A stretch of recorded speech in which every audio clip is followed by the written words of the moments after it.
नमस्कार दोस्तों, कैसे हैं आप लोग। बिहार में एक बार फिर से जातीय राजनीति गरमा गई है और इसका सीधा असर आने वाले चुनाव में पड़ने वाला है। और यह बयान और यह जो राजनीति है यह जानबूझकर की गई है। इस राजनीति के पीछे बहुत ही भयानक मंशा है और यह राजनीति बिहार को एक बार फिर से 90 के दशक में लेकर चली जाएगी। आप यकीन मानिए, जो लोग 90 के दशक का दंश समझते हैं बिहार में, उनको यह भली भांति पता होगा कि 90 का दशक जो है वो दंश से कैसे भरा हुआ था। आज हम इसी पे विश्लेषण करेंगे, क्योंकि यह बयान जो आरजेडी के एक बुद्धिजीवी नेता मनोज कुमार झा ने दिया है, वो उस बयान ने बिहार में सियासी भूचाल मचा दिया है। उस बयान की वजह से अब एक देश में, या यह कहें कि देश के अलावा देश के बाहर भी एक नई बहस छिड़ गई है।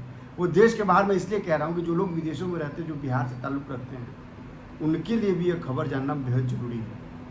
क्योंकि इस बयान ने न सिर्फ बिहार के सेंटीमेंट को चोट किया है, बल्कि एक ऐसी राजनीति की तरफ बिहार को ढकेल रहा है जो फिर से वहाँ के भविष्य को अंधकार कर देगा।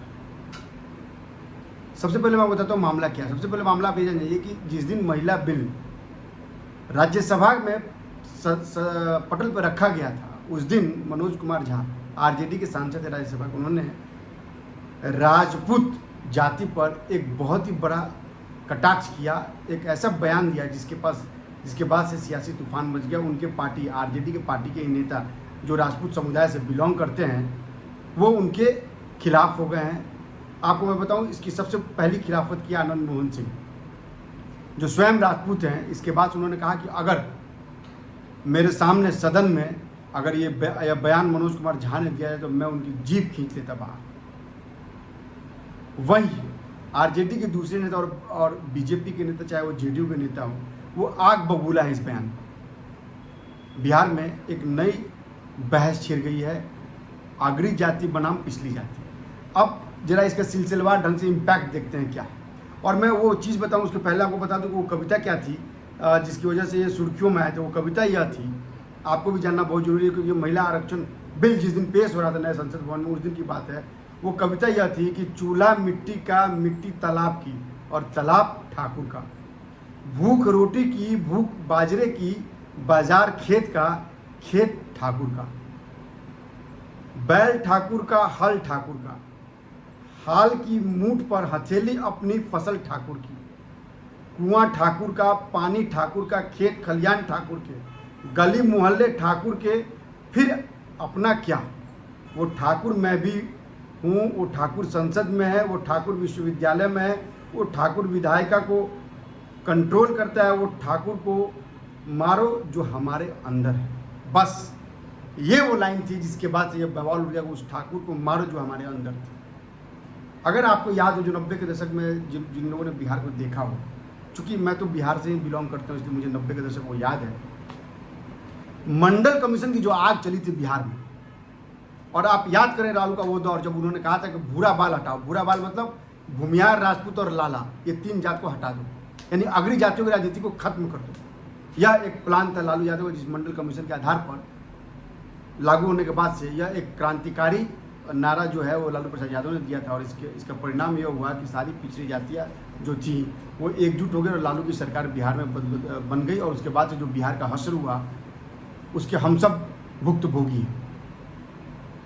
आज मुमकिन है कि अगर लालू का वो राज नहीं होता तो हमारे से कई मेधावी छात्र जो है वो कई दूसरे जगह होते और उनकी पोजीशनिंग कुछ और होती, लेकिन लालू का ही वो खेल किया हुआ है, जिसके बाद से 90 के दशक के बाद से जो भी पढ़ाई का दौर एक तरह से जो मिट्टी में मिल गया, और जो क्राइम बिहार में जो ग्राफ रेट बढ़ा, उसका दंश 2005 में तब खत्म हुआ जब वहाँ जेडीयू की सरकार बीजेपी के साथ बनी। इसके बाद आप सोचिए इस बयान के बाद हुआ क्या। आनंद मोहन सिंह जो आरजेडी के ही नेता हैं, उन्होंने साफ कहा कि अगर ऐसा बयान अगर मेरे सामने संसद में दिया गया था तो मैं उनकी जबान खींच लेता। उनके बेटे फेसबुक लाइव पर आकर उन्होंने ज़बरदस्त इसके खिलाफ आग उगला और कहा कि इनको पब्लिक रूप से माफ़ी मांगनी चाहिए। यह तो राजनीतिक बयानबाजी है, लेकिन इसके मायने जरा आप समझिए, इसकी टाइमिंग पर आप जरा बात कीजिए। इसकी टाइमिंग आप देखिए, इस समय पूरा देश जो है लोकसभा चुनाव के मूड में है, कई राज्यों में विधानसभा चुनाव होने वाले हैं। और आप देखिए प्रधानमंत्री नरेंद्र मोदी जो है वो लगातार अपनी पार्टी का प्रचार कर रहा है, हर नेता अपने पार्टी के प्रचार में लगा हुआ है, चुनावी बिगुल पूछ चुका है। लेकिन इन सब के बीच बिहार में जो बात हुई है वो बहुत चौंकाने वाली बात हुई है। आप देखिए, मुख्यमंत्री नीतीश कुमार ने PMY योजना शुरू की, यानी पिछड़े और मुस्लिम के लिए उन्होंने एक नई योजना लागू की मुसलमानों के लिए कि भाई मुस्लिम रोजगार योजना बनाई, जिसमें 10 लाख वो कर्ज दे रहे हैं, जिसमें 10 लाख में 5 लाख लोन है और 5 लाख जो है सरकार गारंटी दे रही है, यानी अनुदान दे रही है।